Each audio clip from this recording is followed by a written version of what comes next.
Ош облусунун Өзгөн районунда уруштун айынан 16 жаштагы студент каза болду. Бул тууралуу облустук милициядан билдиришти. Маалыматка караганда 20 декабрь күнү болжол менен саат 21:30 Өзгөн райондук милициясына Куршав аймактык ооруканасынын Кызыл Октябрь айыл аймагындагы номер 62 кесиптик лицейдин окуучусу 16 жаштагы ИЭК каза болгондугу тууралуу маалымат түшкөн. Аталган маалымат кылмыштардын бирдиктүү рейстерине катталып, ыкчам тергөө тобу окуя жерине чыгышкан. Ыкчам тергөө тобу аныктагандай 20 декабрь күнү болжол менен саат 20:30 номер 62 кесиптик лицейдин студенттери пикир келишпестиктен улам уруша кетишкен. Көйлөрдүн берген көрсөтмөсү боюнча 3-курстун 17 жаштагы МА уулу аттуу студенти 16 жаштагы ИЭК аттуу жаранды муштуму менен көкүрөк жагына уруп жиберип, ал эс учун жоготуп, окуя болгон жерде көз жумган.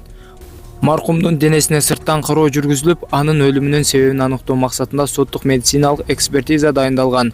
Бул кылмышка шектүү убактылуу кармоочу жайга камакка алынды деп айтылат маалыматта. Учурда териштирүү иштери жүрүүдө. Оорулардын алдын алуу жана мамлекеттик санитардык эпидемиологиялык көзөмөл департаменти мектептердеги карантиндин мөөнөтүн 30 декабрга чейин узартууну сунуштады. Соңку күндөрү өлкөдө сасык тумоо менен ооругандар, анын ичинде балдар арасында сыркоологондор көбөйгөн. Билим берүү министрлиги карантинге байланыштуу кандай чечим кабыл алынаарын жарыялай элек. Эскерте кетсек, Кыргызстан боюнча мектептер 16 декабрдан тарта карантинге жабылып, окуучулар онлайн окууга өткөн.